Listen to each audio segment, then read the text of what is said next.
Hello guys, আসসালামু আলাইকুম। আপনারা সকলে কেমন আছেন? আলহামদুলিল্লাহ। এই তো আবার একটা ব্লগ নিয়ে চলে আসলাম।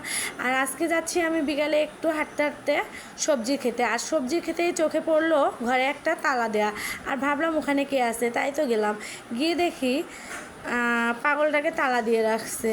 আর এই পাগলটা সব সময় বাচ্চাদেরকে মারধর করে, এই কারণে ওকে তালা দিয়ে রাখা হয়েছে। আর হচ্ছে ও একদম ইতিম, ওর কেউ নেই।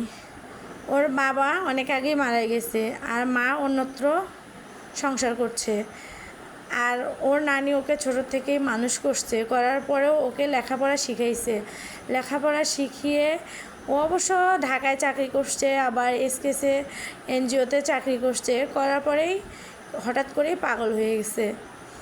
আর দেখেন কি জীবন মানুষের, হায়রে, যার কেউ নেই পৃথিবীতে সেই বোঝে কত কষ্ট। আমার তো মন কাউ কিছুই বোঝে না। এই তো ওর সঙ্গে একটু গল্প করলাম আর সময় কাটালাম। আর এরপরেই আমি আস্তে আস্তে চিন্তা করলাম যে একটু সবজি খেতে যাই। আর সবজির খেতে গিয়ে দেখি অনেক জঙ্গল হয়েছে। এর আগের ভিডিওতে দেখেছিলাম আপনাদেরকে আমাদের একটা জমিতে চাষ করা, আর এটা একটু ছোট্ট একটা জমি। আর দেখেন এখানে আমি জালি কুমড়ার গাছ গাছছি, মিষ্টি কুমড়ার গাছ গাছছি, আবার হচ্ছে একটু পুঁই শাকের গাছ গাছছি। এখন আস্তে আস্তে উঠতেছে, আর গাছগুলো তো অনেক পোকা ধরছে। আর এই দেখেন অনেক পানি হয়েছে, 3-4 দিনের বৃষ্টিতে চতুর্পাশে পানি হয়ে গেছে। কখন যে আমার গাছগুলোও ডুবে যায় আল্লাহই জানে। তো সব কিছু মিলেই ভালো লাগতেছে। আর এরপর চললাম একটু রাস্তা দিয়ে হাঁটতে।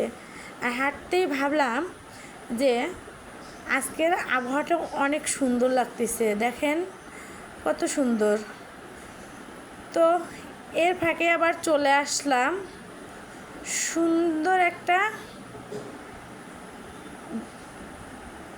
বাড়ির সামনে। আর এই বাড়িটা আমার দেখতে অনেক ভালো লাগে, একদম রাস্তার মাঝখানে মাঝামাঝি জমিতে। আর রাস্তা দিয়ে দেখি হঠাৎ করেই একটা ছাগল আসতেছে। আর ছাগলটা অনেক সুন্দর, দেখেন এই ছাগলটা হচ্ছে ক্রস। আর এটা দেখতেও অনেক সুন্দর। দেখেন গ্রামে কী না পাওয়া যায়, দেখা যায়, সবই পাওয়া যায়, দেখাও যায়। দেখেন আজকে এই পর্যন্তই। আসসালামু আলাইকুম।